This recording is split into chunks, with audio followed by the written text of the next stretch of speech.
Assalamualaikum semuanya. Semoga kalian semua dalam keadaan sehat dan dilancarkan rezekinya. Amin ya robbal alamin.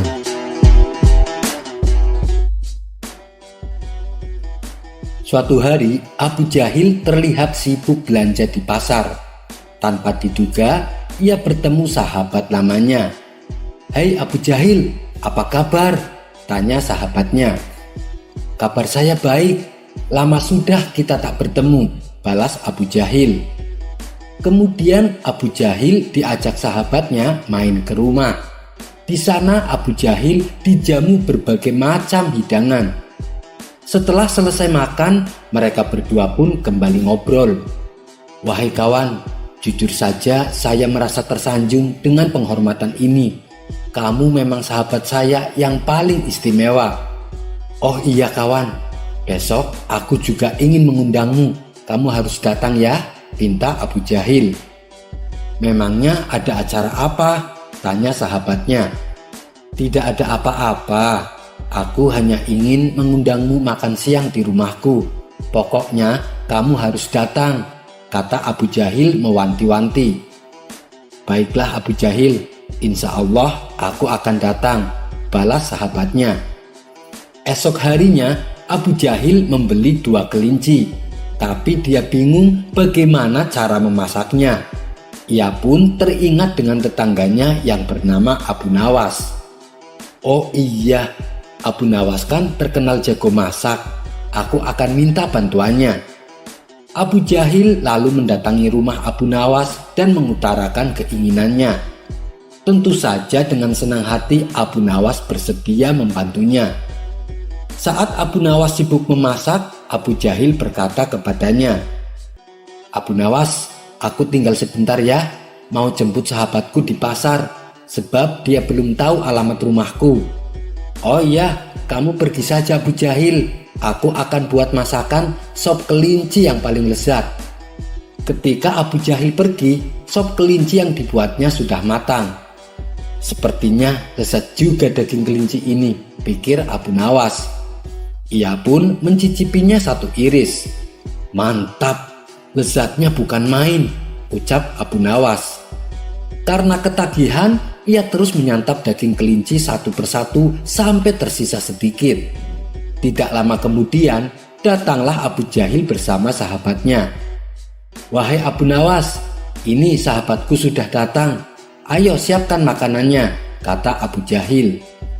"Siap Abu Jahil, tapi akan lebih nikmat kalau ditambah dengan roti," ucap Abu Nawas menyarankan. "Kamu benar Abu Nawas. Baiklah, saya akan keluar sebentar untuk membeli roti," balas Abu Jahil.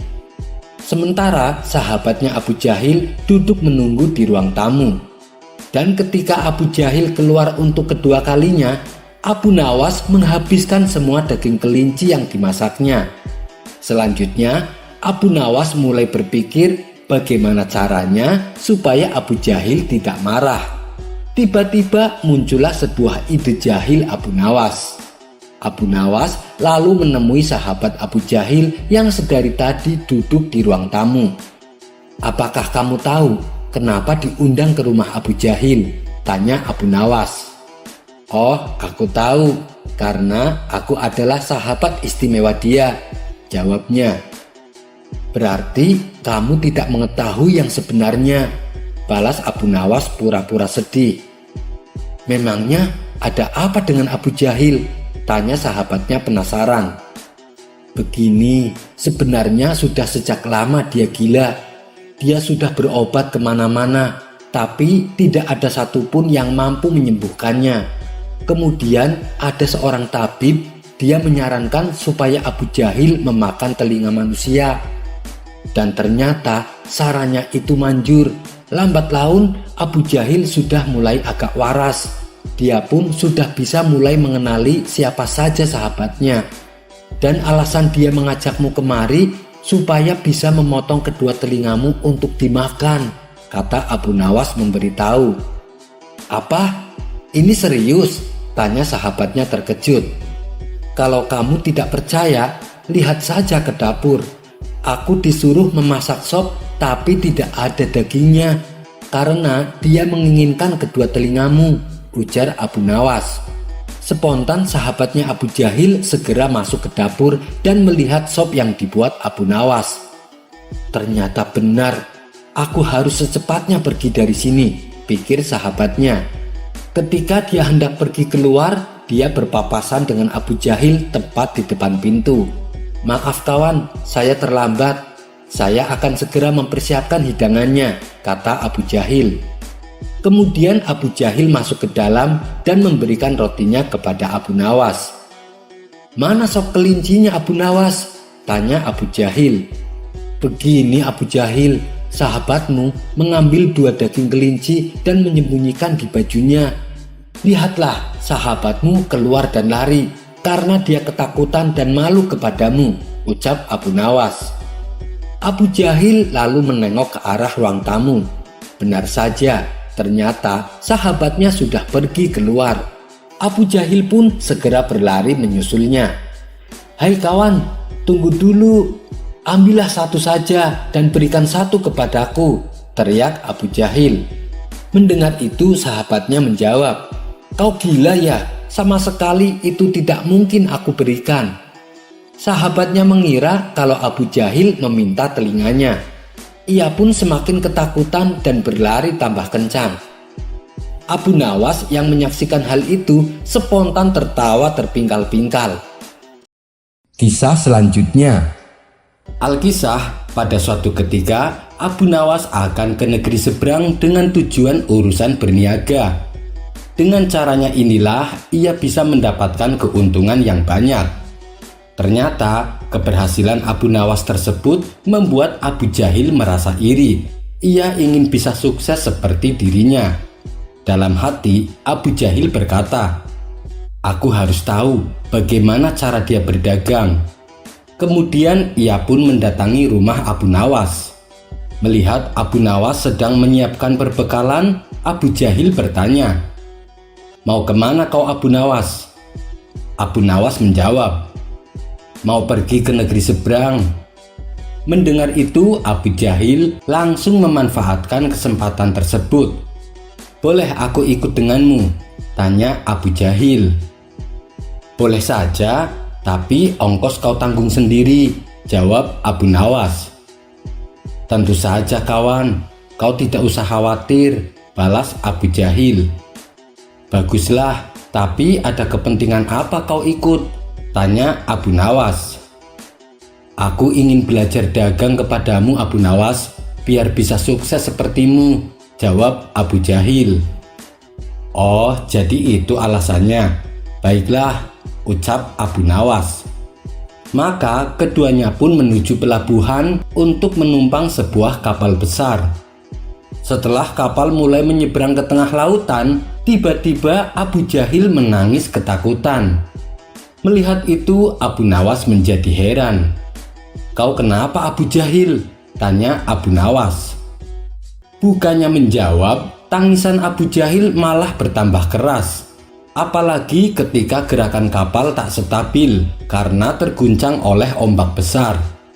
Semakin lama, tangisan Abu Jahil semakin keras dan tak terkendali, sehingga membuat para penumpang kapal merasa terganggu dengan tingkah Abu Jahil ini, termasuk Abu Nawas sendiri.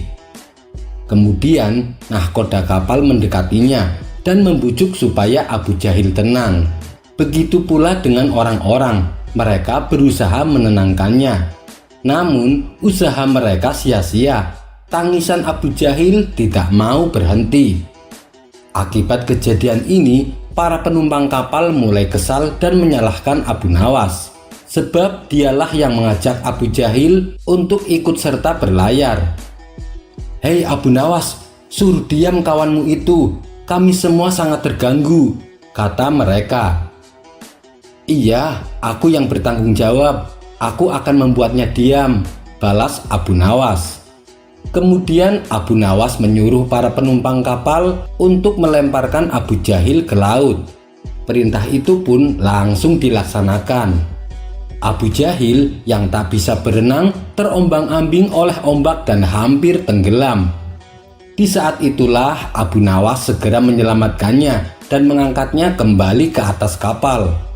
Tindakan Abu Nawas ini ternyata berhasil membuat Abu Jahil terdiam. Ia hanya duduk di sudut kapal dan tak lagi teriak menangis. Ia terdiam dengan wajah ketakutan. Badannya gemetaran dan menggigil karena kedinginan. Para penumpang kapal lantas bertanya kepada Abu Nawas, kenapa tindakannya tersebut bisa membuat Abu Jahil terdiam. Abu Nawas menjawab, tadinya saat dia masih berada di atas kapal, dia merasa panik dan takut akibat goncangan ombak lautan. Tapi begitu dia merasakan langsung ombak lautan, dia menjadi nyaman di atas kapal. Spontan mereka pun tertawa terpingkal-pingkal mendengar penjelasan Abu Nawas. Kisah selanjutnya.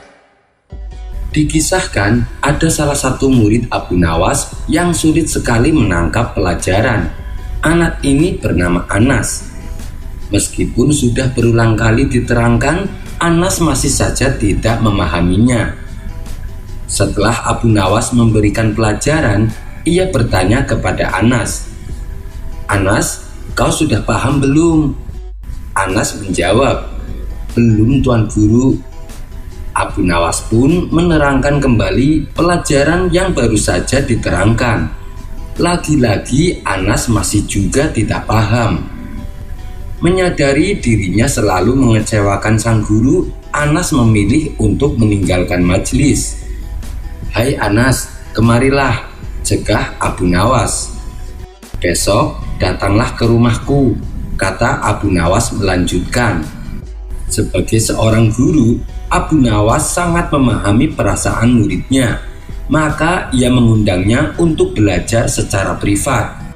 Pada keesokan harinya, mengajar secara privat mulai dilakukan. Berharap dengan cara seperti ini, Anas akan mudah memahami pelajaran. "Bagaimana Anas? Apakah kau sudah paham?" tanya Abu Nawas. "Maaf Tuan Guru, tapi saya belum paham," jawab Anas. Meski demikian, Abu Nawas tidak putus asa. Ia mencoba mencari tahu apa penyebab murid yang satu ini susah sekali menangkap pelajaran. Hingga pada suatu ketika, Abu Nawas menyuruh Anas untuk mengambilkan sandal. "Anas, ambilkan sandal saya," perintah Abu Nawas.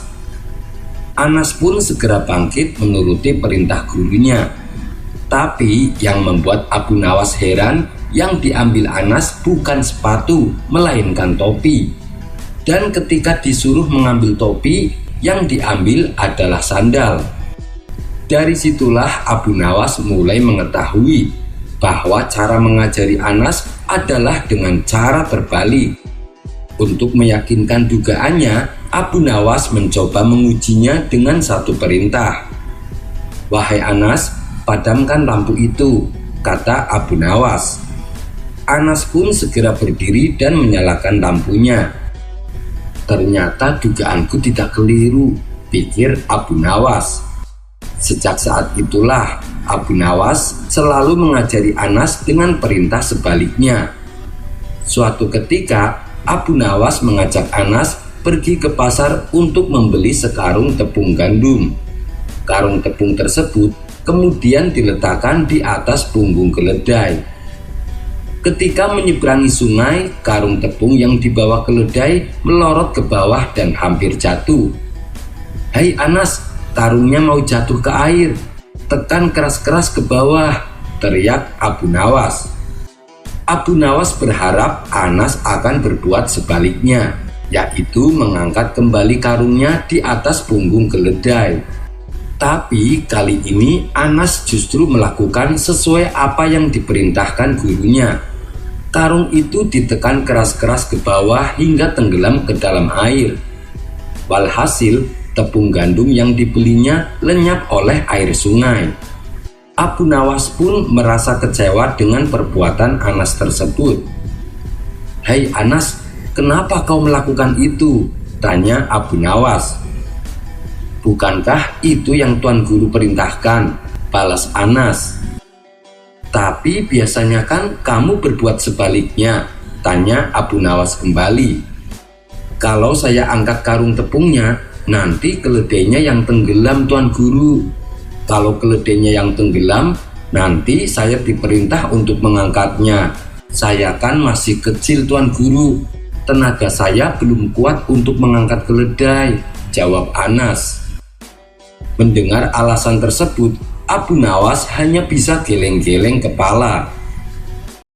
Kisah selanjutnya. Saat memasuki hutan, Abu Nawas melihat seorang pemuda yang akan mengakhiri hidupnya dengan terjun ke jurang. "Hai pemuda, apa yang akan kau lakukan?" tanya Abu Nawas sembari berlari mendekatinya. "Pergilah kamu dari sini, jangan campuri urusanku," bentak si pemuda. "Apakah kamu akan bunuh diri dengan terjun ke jurang?" tanya Abu Nawas. "Bukan urusanmu. Pergilah kamu dari sini," bentak si pemuda kembali. "Saya bersumpah, kalau kau akan terjun ke jurang, maka saya juga akan ikut terjun untuk menyelamatkanmu," ujar Abu Nawas. Pemuda itu membalas, "Kamu jangan bodoh, kamu bisa ikut mati juga." Abu Nawas kemudian berkata, "Dengarlah wahai pemuda, aku punya istri dan anak-anak yang sangat mencintaiku, dan aku juga mencintai mereka. Kalau aku dan kamu sama-sama terjun ke jurang, sementara ternyata yang mati adalah aku dan kamu ditakdirkan masih hidup, apakah kamu mau menanggung rasa bersalah sepanjang hidupmu atas duka yang menimpa istri dan anak-anakku?" Pemuda itu menjawab, "Tentu saja aku tidak mau." "Kalau kau tidak mau, maka jangan bunuh diri di depanku.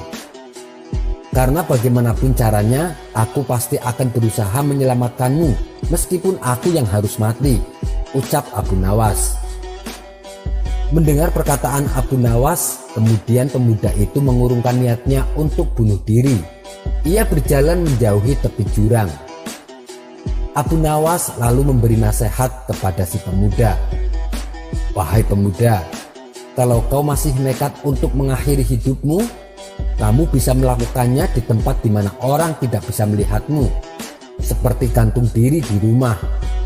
Tapi setelah kamu mati, kamu harus siap disambut ribuan ular besar berbisa yang akan menyiksamu. Belum lagi hewan buas lainnya yang akan dengan ganasnya mencapik-capik tubuhmu. Ketahuilah bahwa bunuh diri itu perbuatan keji dan dosa besar yang tak akan pernah diampuni. Selamanya kamu akan mendapat siksaan yang lebih menyakitkan 1000 kali lipat dari paling sakitnya siksaan di dunia. Sakitnya siksaan dibakar hidup-hidup di dunia belum ada apa-apanya dibanding dengan siksa yang akan kamu hadapi ketika kamu bunuh diri. Kamu akan merasakan 1000 kali lipat lebih pedih, dan siksaan itu akan kamu rasakan selama-lamanya, karena saat itu sudah tidak ada kematian lagi. Maka dari itu, bertobatlah wahai pemuda, Allah pasti akan mengampunimu. Gunakan sisa hidupmu untuk kebaikan dan beribadahlah kepada Allah." Setelah Abu Nawas menasehati pemuda itu, si pemuda terdiam sambil merenungi apa yang dikatakan Abu Nawas. Abu Nawas pun pergi meninggalkannya dan melanjutkan mencari kayu bakar di hutan. Kisah selanjutnya. Alkisah, Abu Nawas diutus Baginda Raja supaya meninjau asrama penampungan orang-orang gila. Tujuannya adalah untuk mengetahui keadaan mereka. Sesampainya di sana, Abu Nawas melihat di antara mereka terdapat seorang pemuda ganteng. Penampilannya bersih, tidak mencerminkan seperti orang gila. Merasa si pemuda diperhatikan terus, ia pun menghampiri Abu Nawas.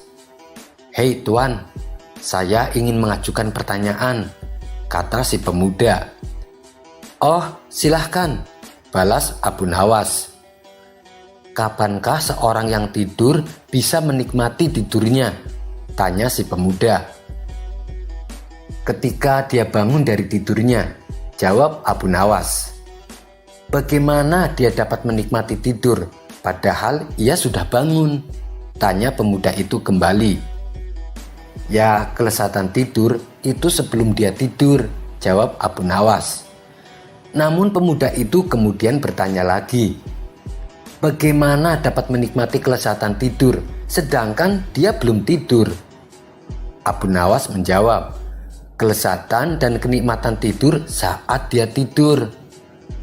Mendengar jawaban Abu Nawas, pemuda gila itu merasa tidak puas. Ia pun lantas berkata, orang yang sedang tidur tidak bisa merasakan sesuatu. Bagaimana bisa orang yang tidak sadar bisa merasakan sesuatu? Abu Nawas terbengong mendengar jawaban pemuda itu. Kali ini ia tidak bisa menjawab pertanyaan si pemuda. Abu Nawas pun lalu bersumpah tidak akan lagi berdebat dengan orang gila. Kisah selanjutnya. Suatu ketika Abu Nawas menghadiri sebuah pesta pernikahan. Di pesta itu Abu Nawas disambut penuh hormat dan dipersilahkan duduk di depan meja yang penuh dengan hidangan. Tidak lama kemudian datanglah kawan Abu Nawas yang terkenal rakus. Ia langsung duduk di samping Abu Nawas dan memakan hidangan yang ada di depannya. Abu Nawas terus memperhatikan kawannya itu. Ini orang rakus sekali, hampir semua hidangan dimakannya, gerutu Abu Nawas. Di samping makan sebanyak-banyaknya, kawannya Abu Nawas itu sibuk pula mengisi kantong bajunya dengan makanan. Melihat kerakusan kawannya tersebut, Abu Nawas timbul ide untuk mengerjainya. Ia lalu mengambil teko yang penuh berisi air. Diam-diam Abu Nawas menuangkan air teko tersebut ke kantong baju kawannya. Tentu saja kawannya itu terkejut dan berteriak, "Hei Abu Nawas, kamu gila ya? Masa kantong bajuku kau tuangi air?" bentak kawannya. Maaf kawan, aku tidak bermaksud jahat, tutur Abu Nawas. Jelas-jelas kamu berbuat jahat padaku. Kau ingin mempermalukan aku ya? Kata kawannya semakin geram. Sekali lagi saya mohon maaf kawan, saya tidak ada niatan untuk mempermalukanmu. Tapi tadi kulihat betapa banyak makanan yang ditelan oleh kantong bajumu. Saya khawatir dia akan haus. Karena itu kuberi minum secukupnya, ujar Abu Nawas. Semua tamu yang hadir tertawa terpingkal-pingkal mendengar perkataan Abu Nawas. Sementara kawannya itu langsung meninggalkan pesta dengan menahan rasa malu. Kisah selanjutnya. Suatu ketika saat dalam pengembaraannya, Abu Nawas melintasi sebuah dusun yang sedang dilanda musim kemarau. Melihat kehadiran Abu Nawas, para warga langsung menghampiri Abu Nawas. Tuan Guru, tolonglah kami, doakanlah kampung kami agar diturunkan hujan. Sudah 6 bulan kampung kami dilanda kekeringan. Tanaman-tanaman sudah pada mati. Air persediaan kami tinggal beberapa kantong saja, kata para warga mengeluh. Baiklah, aku akan memanjatkan doa kepada Allah agar di kampung kalian turun hujan. Tapi ada syaratnya, ucap Abu Nawas. Apa itu syaratnya wahai Tuan Guru? Tanya salah satu warga. Saya minta disediakan 1 ember air, jawab Abu Nawas. Maka datanglah setiap kepala keluarga dengan membawa air terakhir yang mereka miliki. Total air yang terkumpul hanya setengah ember. Abu Nawas lalu melepaskan pakaiannya yang kotor, dan dengan air itu Abu Nawas mulai mencucinya. Melihat hal itu, para warga pun terkejut. Bahkan ada salah satu orang yang berkata kepada Abu Nawas, "Hai Tuan Guru, itu air terakhir persediaan kami yang rencananya untuk minum anak-anak kami." Perbuatan Abu Nawas ini tentunya mengundang reaksi kemarahan warga. Ada yang mencemooh, ada yang membentak, ada pula yang menghujat. Namun di tengah kegaduhan itu, dengan tenang Abu Nawas mengangkat bajunya dan menjemurnya. Pada saat itu terdengar suara guntur begitu dahsyat yang disusul turunnya hujan lebat. Penduduk pun lupa akan marahnya. Mereka berteriak kegirangan.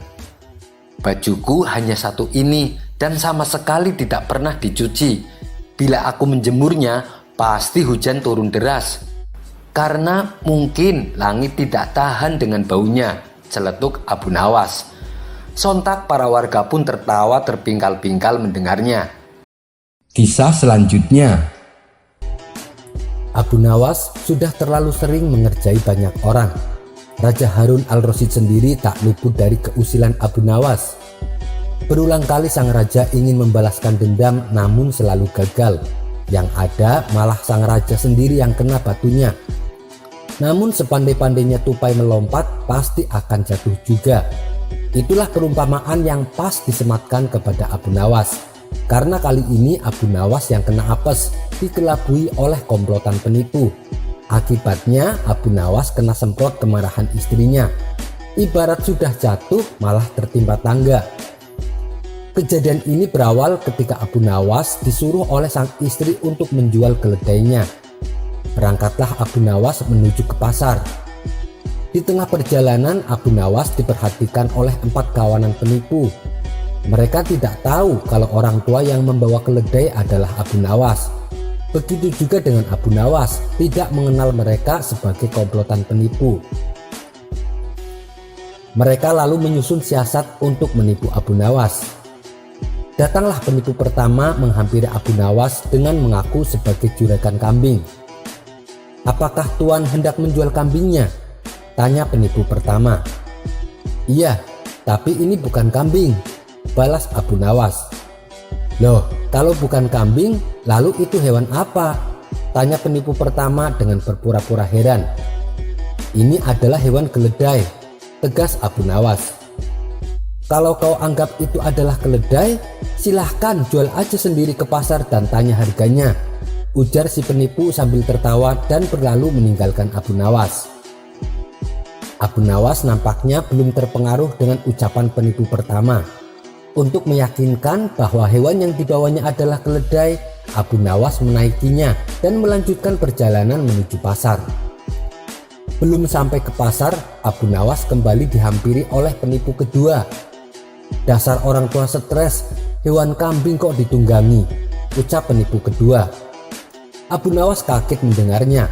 Ia pun membalas omongan penipu kedua. "Apakah Tuan buta? Ini hewan keledai," gerutu Abu Nawas.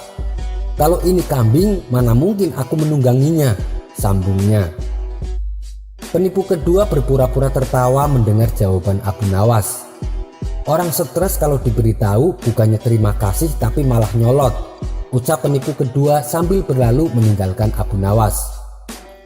Abu Nawas masih belum terpengaruh dengan upaya penipu kedua.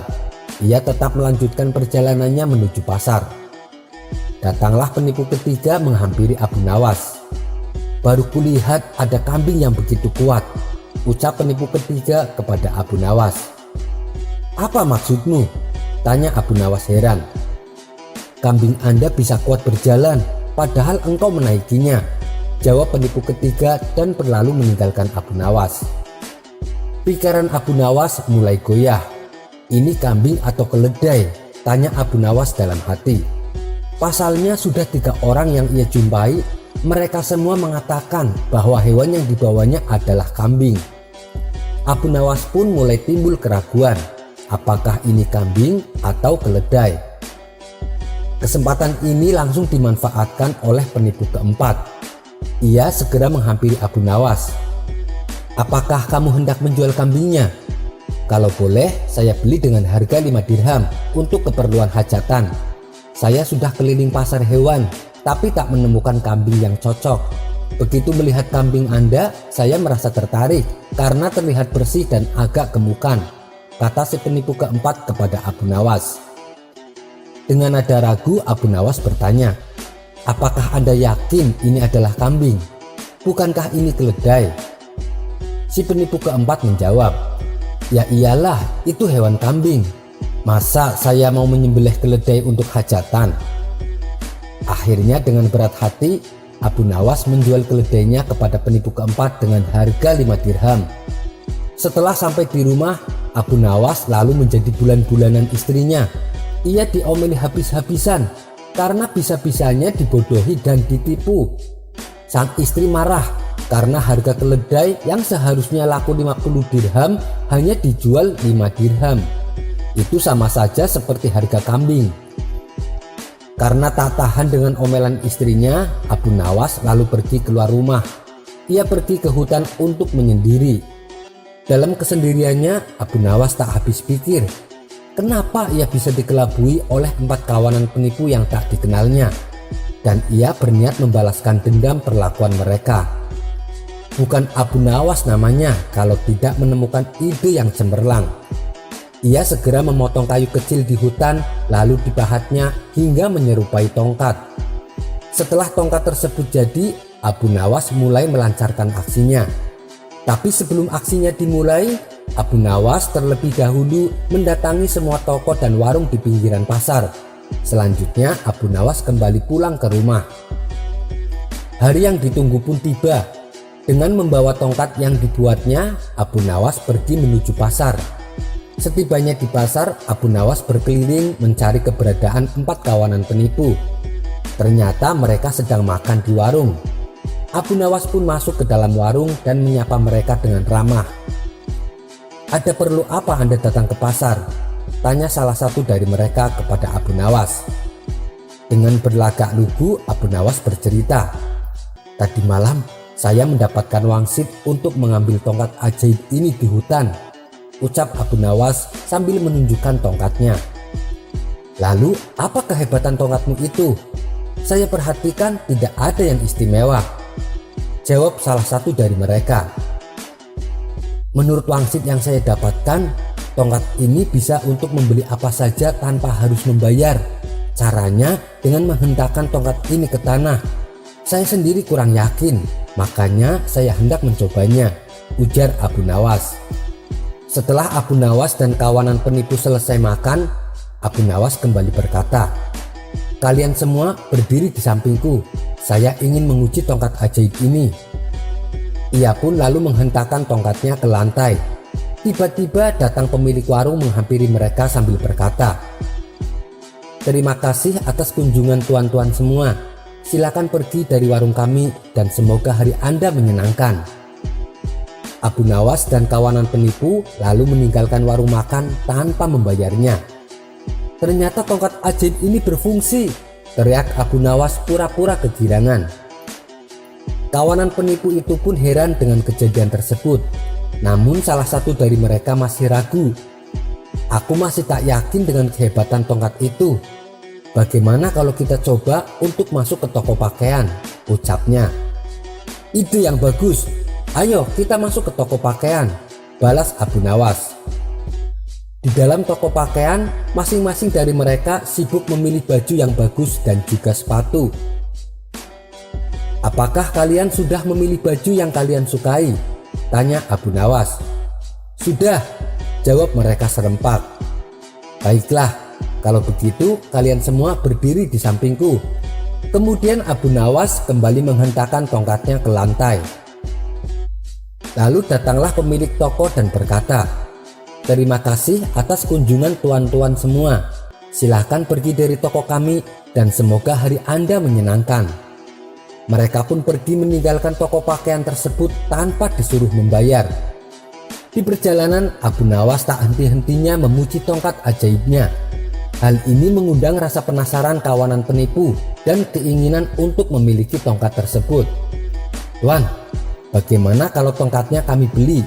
kata salah satu dari mereka. "Waduh, saya tidak mungkin menjual tongkat ini. Karena dengan tongkat ini saya bisa mendapatkan apa saja tanpa harus membayar," jawab Abu Nawas. "Bagaimana kalau kami beli dengan harga 100 dirham?" rayu mereka. "Sekali lagi maaf, saya tidak ada niatan untuk menjual tongkat ini," pancing Abu Nawas. "Kalau begitu kami beli dengan harga 500 dirham. Apakah tuan setuju?" desak mereka. "Gimana ya? Sebenarnya saya keberatan menjual tongkat ajaib ini. Tapi karena kalian sangat menginginkannya, baiklah saya terima," balas Abu Nawas dengan berpura-pura kecewa. Setelah transaksi selesai, Abu Nawas pulang ke rumah dengan membawa uang 500 dirham. Sedangkan kawanan penipu kembali ke warung makan untuk merayakan tongkat ajaibnya. Ketika mereka selesai makan, salah satu dari mereka menghentakkan tongkatnya ke lantai. Si pemilik warung datang menghampiri mereka dan meminta bayaran atas hidangan yang mereka makan. Kawanan penipu itu pun terkejut. "Kenapa kamu meminta bayaran? Bukankah tadi waktu kami makan bersama orang yang membawa tongkat ini, kamu tidak meminta bayaran sama sekali?" kata mereka. Si pemilik warung menjawab, "Iya benar, karena orang yang bersama kalian sebelumnya sudah datang ke warung ini dan memberikan uang untuk 5 porsi makanan." Mendengar jawaban itu, 4 kawanan penipu langsung tertunduk lemas. Mereka akhirnya mendapatkan balasan dari Abu Nawas atas perbuatannya. Kisah selanjutnya. Suatu hari di kota Baghdad digemparkan berita tentang kasus pencurian. Tidak tanggung-tanggung, yang dicuri adalah uang masyarakat yang disimpannya di dalam peti. Yang lebih mengherankan, peti tersebut masih dalam keadaan utuh. Kuncinya tidak rusak sama sekali. Padahal kunci tersebut disimpan oleh Tuan Hakim sendiri. Tuan Hakim mengetahui ada seseorang yang sengaja mencuri kunci lalu dikembalikannya tanpa dia ketahui. Dan pencurinya tidak lain pastinya adalah orang dalam. Untuk mengungkap kasus ini, dia pun mengumpulkan para asistennya. Mereka saling menyalahkan satu sama lain sehingga terjadi diskusi yang alot. Melihat hal itu, Tuan Hakim pun menjadi jengkel. Sudah, hentikan pertengkaran kalian. Yang sudah terjadi, biarlah terjadi. Saat ini kita tidak penting mengetahui siapa pencurinya. Namun yang lebih penting adalah jangan sampai kejadian ini terulang kembali. Dan bagaimana caranya supaya kunci petinya aman, tutur Tuan Hakim. Kemudian salah satu asistennya berkata, "Tuan, bagaimana kalau kita tugaskan seseorang yang dipercaya untuk menyimpan kunci peti berikutnya?" usul asisten tersebut. "Iya, benar sekali Tuan. Kami sangat setuju dengan usulan tersebut," jawab mereka serempak. "Baiklah, saya kira orang yang pantas ditugaskan adalah Abu Nawas. Bagaimana pendapat kalian?" tanya Tuan Hakim. "Kami setuju Tuan Hakim. Abu Nawas memang orang yang jujur," balas mereka. Maka dipanggillah Abu Nawas ke istana Tuan Hakim. "Ada apa Tuan? Kenapa Tuan memanggil saya?" tanya Abu Nawas. "Begini Abu Nawas, uang masyarakat yang ada di peti istanaku telah dicuri orang," balas Tuan Hakim. "Bagaimana itu bisa terjadi? Bukankah petinya terbuat dari besi dan gemboknya juga besar dan kuat?" tanya Abu Nawas heran.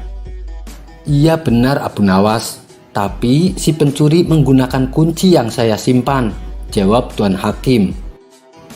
"Lalu nasib masyarakat yang uangnya hilang bagaimana Tuan Hakim?" tanya Abu Nawas. "Jangan khawatir, semuanya pasti akan aku ganti. Sekarang yang lebih penting adalah bagaimana caranya supaya kunci peti berikutnya aman Abu Nawas. Dan kami sepakat akan menugaskan kamu untuk menyimpan kuncinya," kata Tuan Hakim. "Oh begitu, berhubung ini menyangkut keamanan uang masyarakat, saya bersedia mengemban tugas tersebut Tuan Hakim," ujar Abu Nawas mengiyakan. "Akhirnya aku menemukan orang yang cocok. Di kampung ini kau sudah dikenal orang Abu Nawas, jadi mereka tidak akan ragu atas jaminanku. Dan kau Abu Nawas berkewajiban menjaga kunci ini di tempat aman dan memberikannya kepadaku ketika aku membutuhkan," timpal Tuan Hakim. "Tenang Tuan, mulai hari ini tidak akan ada orang yang mencurinya lagi." Abu Nawas kemudian mengambil kunci dan pulang ke rumah. Setibanya di rumah, istrinya bertanya kepada Abu Nawas, "Ada perlu apa Tuan Hakim memanggilmu?" Abu Nawas menjawab, "Tuan Hakim menugaskan aku menjaga kunci peti uang masyarakat." Lalu kamu terima tugas tersebut? Tanya istrinya kembali. Iya, ini demi keamanan uang masyarakat. Tapi aku lagi berpikir di mana aku harus menyembunyikannya, balas Abu Nawas. Karena belum menemukan tempat yang aman, terpaksa untuk sementara Abu Nawas selalu membawa kemana-mana kunci tersebut. Suatu hari, kunci itu hilang di rumahnya, yang kebetulan kondisi sedang gelap. Istrinya berkata, "Nyalakan lilin." Abu Nawas pun bertanya, "Di mana lilinnya?" "Di sebelah kirimu," jawab sang istri. "Bagaimana aku mengetahui arah kanan dan kiri dalam situasi gelap seperti ini?" balas Abu Nawas. "Ya sudah, kita cari besok pagi saja," ujar sang istri. Esok paginya, Abu Nawas dan istri kembali mencari kunci tersebut. Setelah sekian lama mencari, akhirnya kuncinya pun ditemukan. "Alhamdulillah, akhirnya ketemu. Jika kunci ini hilang, saya bisa dihukum oleh Tuan Hakim," ucap Abu Nawas. "Lebih baik kuncinya disimpan saja. Kalau sampai hilang di jalan, bisa tambah runyam nanti," kata istrinya menyarankan. Mendengar perkataan istrinya, Abu Nawas pun terdiam. Setelah lama merenung, akhirnya Abu Nawas menemukan ide. "Aku tahu tempat yang paling aman," pikir Abu Nawas dalam hati. Ia pun segera pergi menuju istana Tuan Hakim. Sesampainya di sana, ia segera menuju tempat di mana peti itu diletakkan.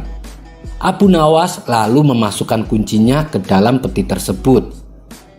Melihat kehadiran Abu Nawas yang tiba-tiba berada di dalam istananya, sang hakim pun bertanya, "Apa yang telah kau perbuat, Abu Nawas?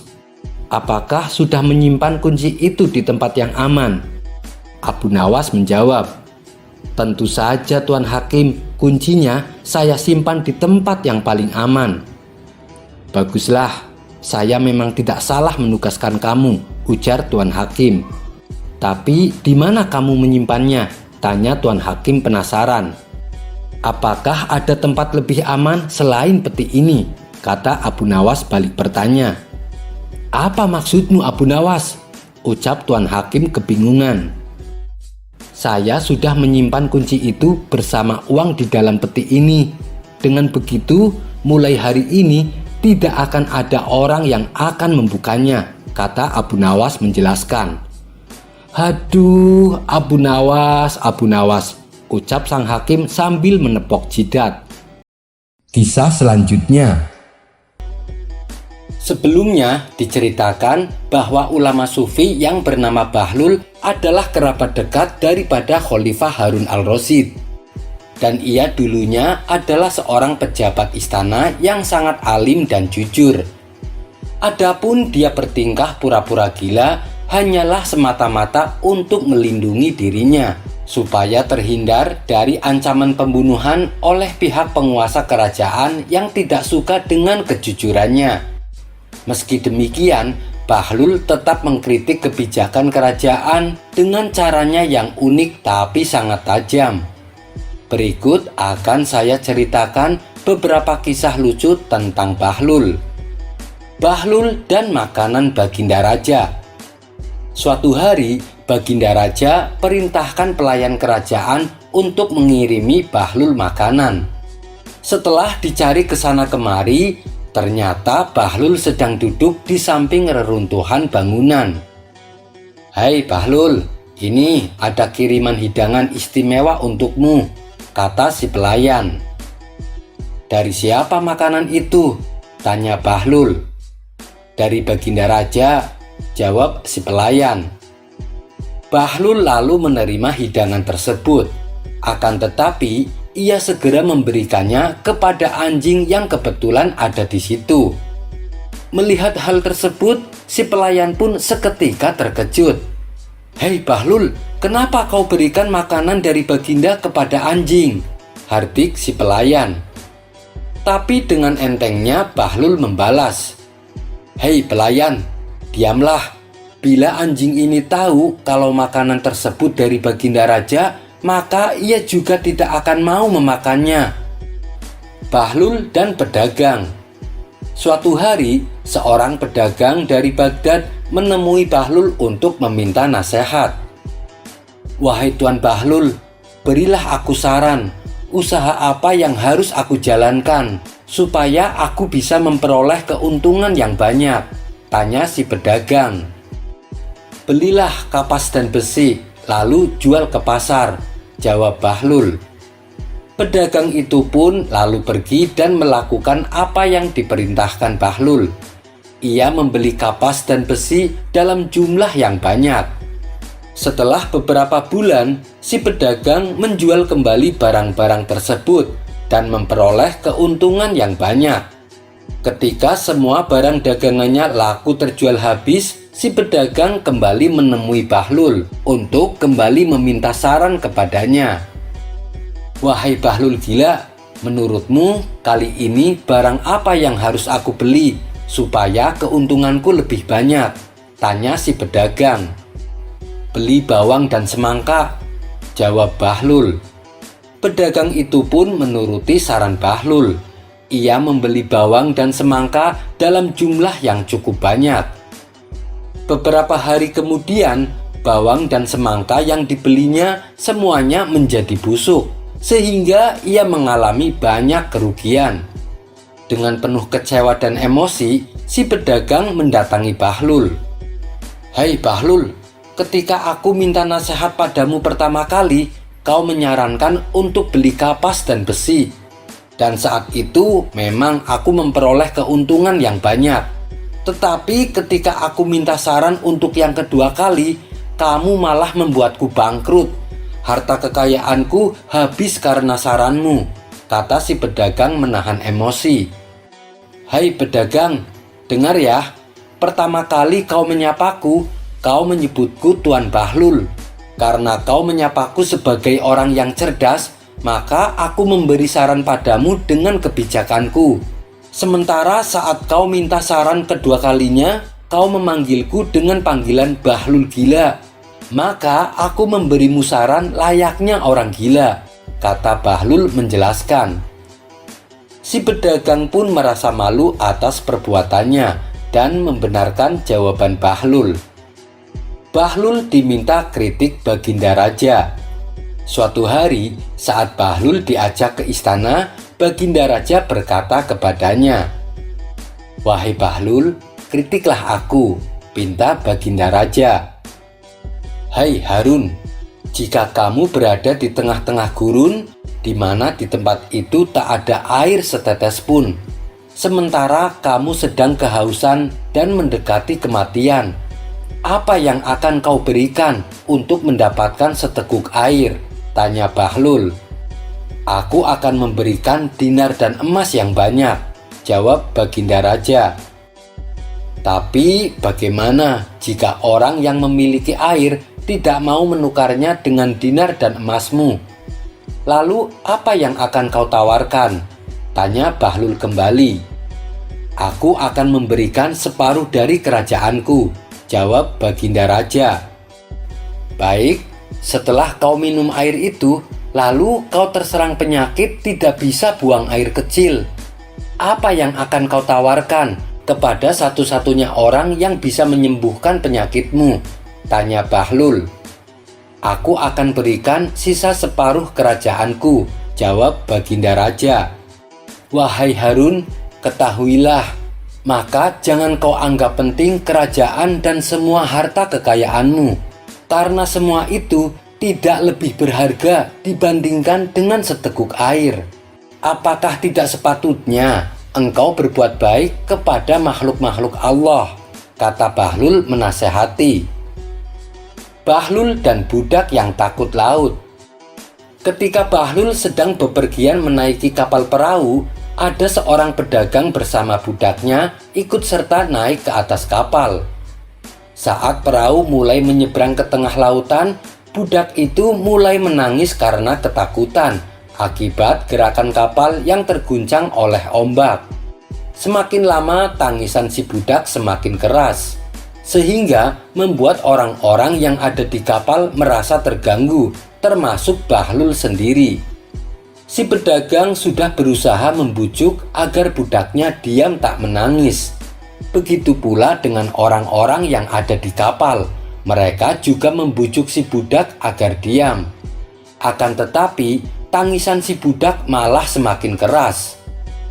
Tak tahan dengan tangisan budak yang mengganggu, akhirnya Bahlul meminta izin kepada si pedagang untuk membuat budaknya diam. Pedagang itu pun mengizinkannya. Maka dengan segera Bahlul memberikan perintah orang-orang untuk melemparkan budak itu ke laut. Perintahnya pun dilaksanakan. Ketika budak itu hampir meninggal, Bahlul langsung menyelamatkannya dengan membawanya kembali ke atas kapal. Setelah itu, si budak langsung duduk di sudut kapal dan tak lagi teriak menangis. Si budak hanya terdiam dengan wajah ketakutan. Badannya gemetaran dan menggigil karena kedinginan. Para penumpang lantas bertanya kepada Bahlul, kenapa tindakannya bisa membuat si budak terdiam. Begini kawan-kawan, ketika budak ini dilempar ke laut, ia baru menyadari betapa nyamannya kapal ini. Jawab Bahlul memberitahu. Spontan mereka pun tertawa dan juga membenarkan ucapan Bahlul. Bahlul dan pejabat yang sombong. Suatu kali, Bahlul diajak Baginda Raja duduk bersama para pejabat kerajaan di sebuah aula istana yang besar. Dari sekian orang yang hadir, hanya Bahlul yang bukan seorang pejabat istana. Tiba-tiba salah satu pejabat berceletuk kepada Bahlul dengan tujuan ingin menertawakannya. "Hei Bahlul gila, tahukah engkau? Sekarang kau diangkat Baginda Raja menjadi amir dan menjadi pemimpinnya para anjing, ayam, dan babi," kata si pejabat sambil tertawa. Tapi dengan mudahnya Bahlul membalas ejekan tersebut. "Maka dari itu, mulai sekarang kau jangan melanggar perintahku. Kau harus taat kepadaku, karena sekarang kau telah menjadi bawahanku." Seketika Baginda Raja beserta pejabat istana yang lain tertawa terpinggal-pinggal dengan perkataan Bahlul. Dan pejabat itu pun menjadi kapok dan malu, tak berani lagi meledek Bahlul. Kisah selanjutnya. Dahulu kala ada seorang waliullah yang bernama Muhammad bin Ibrahim al-Baghdadi, atau yang lebih dikenal dengan panggilan Syekh Abu Hamzah. Ia adalah murid ulama besar yang bernama Muhammad bin Hambal atau Imam Hambali. Syekh Abu Hamzah ini dikenal dengan sifat tawakalnya. Dari sifatnya itulah pernah sebuah keramat muncul pada dirinya. Dikisahkan suatu hari Syekh Abu Hamzah menempuh perjalanan dengan hanya berbekal tawakal. Ketika malam tiba, ia memutuskan untuk beristirahat di sebuah tanah yang kosong. Ternyata di tanah tersebut terdapat sebuah sumur yang tak diketahui olehnya. Namun karena rasa kantuknya sudah tak dapat ia tahan, ia langsung merebahkan tubuhnya tidur di pinggiran sumur itu. Setelah Syekh Abu Hamzah tertidur, tiba-tiba ia terjatuh masuk ke dalam sumur. Akan tetapi ia tak menyadari hal itu. Ia masih terlelap dalam tidurnya. Tidak berapa lama kemudian, Syekh Abu Hamzah akhirnya terbangun. Betapa kagetnya ia ketika mendapati dirinya sudah berada di dalam sumur. Ia pun lalu menaiki dinding sumur berusaha untuk keluar. Namun usahanya tidak membuahkan hasil karena sumur tersebut lumayan dalam. Ia pun kemudian hanya bisa pasrah sambil duduk termenung memikirkan nasibnya. Di saat itulah melintas dua orang mendekati sumur tersebut. "Kita tidak boleh membiarkan ada sumur di tengah jalan seperti ini. Ini sangat berbahaya," kata salah satu dari mereka. "Lalu apa yang harus kita lakukan?" tanya kawannya. "Kita harus menutup sumur ini," ujarnya. Syekh Abu Hamzah yang mendengar percakapan kedua orang tersebut hendak mengatakan jika dirinya berada di dalam sumur itu. Namun niatnya seketika terhenti karena ada bisikan yang mengatakan, "Kamu bertawakal kepada Allah, namun kau mengadukan cobaan yang kau alami kepada selain Allah." Disinilah ketakwaan Syekh Abu Hamzah diuji. Ia pun terdiam berpasrah diri kepada Allah. Sementara kedua orang itu meletakkan sesuatu di atas sumur dengan tujuan untuk menutupinya agar tak ada orang yang terjatuh ke dalamnya.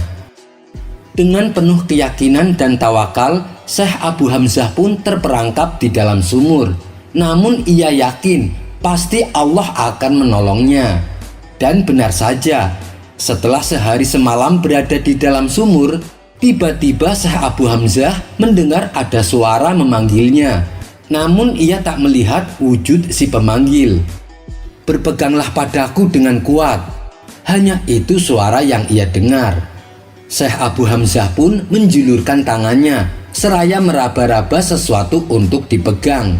Lantas ia merasakan memegang sesuatu yang kasar. Perlahan namun pasti, sesuatu yang ia pegang itu mengangkat dan menariknya keluar dari dalam sumur. Ketika berhasil keluar dari sumur, Syekh Abu Hamzah terkaget bukan kepalang, karena sosok yang menolongnya ternyata seekor serigala yang besar. Antara rasa senang dan takut menghinggap pada diri Syekh Abu Hamzah. Bagaimana tidak? Di hadapannya berdiri sosok serigala besar yang bisa dengan mudah memangsa dirinya. Akan tetapi, selepas menolong Syekh Abu Hamzah, serigala tersebut berlari meninggalkannya. Selepas kepergian serigala itu, Syekh Abu Hamzah kembali mendengar suara gaib. "Wahai Abu Hamzah, kami telah menyelamatkanmu dari bahaya tercebur sumur dan bahaya dari ganasnya serigala. Dan kami akan melindungimu dari apa yang kamu khawatirkan." Begitulah kisah Syekh Abu Hamzah ditolong oleh serigala. Wallahu a'lam bishawab. Kisah selanjutnya. Dikisahkan seorang ulama yang bernama Abu Sa'id sedang mengadakan perjalanan ke kota Mekah bersama sahabatnya. Setibanya di kota Mekah, bekal makanan yang mereka bawa sudah habis tak tersisa. Bahkan uang pun sudah tidak mereka miliki. Sehingga selama 3 hari di sana, Abu Sa'id dan sahabatnya bertahan tanpa makanan apapun. Di saat menahan rasa lapar dan haus, tiba-tiba di hadapan mereka lewatlah seorang lelaki dengan membawa bungkusan kecil dan membawa kendi yang bertutup kain. Sekilas Abu Sa'id melihat lelaki itu sempat memakan sebuah roti.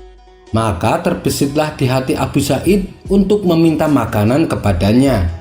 Dalam hati Abu Sa'id berkata, "Nanti malam aku akan bertamu ke rumahnya agar bisa mendapat makanan."